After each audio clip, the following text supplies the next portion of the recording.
Сайн байцгаана уу? Өл хөдөлгөөний мэрэгчлэн буюу агент гэж юм бэ. Өл хөдөлгөөн худалдан авах түрээслэхээр сонирхож буй иргэдэд мэрэгжлийн зөвлөх үйлчилгээ үзүүлдэг хувь хүнийг хэлдэг. Агент нь хуваарай бизнес эрхлэгч юм. Тэрэнд хэн нэгэн захирал дарга гэж байхгүй, зөвхөн өөрийнхөө төлөө төлөвлөгөө боловсруулад цагийнхаа менежментийг хийдэг хувь хүн.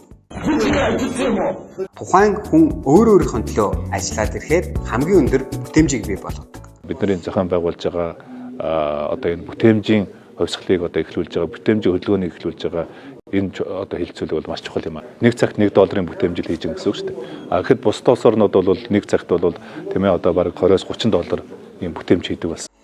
За жишээлбэл бид нар Remax-ийн нэг агент хэрэг бүтээмжтэй ажилладаг вэ гэдгийг харж үзэх юм бол бид нар 3.9 сая төгрөг буюу цагт энэ маань $6.7 хөдөлмөрийн бүтээмжтэй ажилладаг гэсэн үг.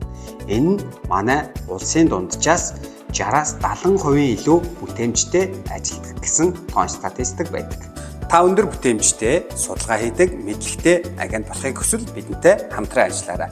Та доор хаягаар болон 89-18 дугаард холбогдох боломжтой.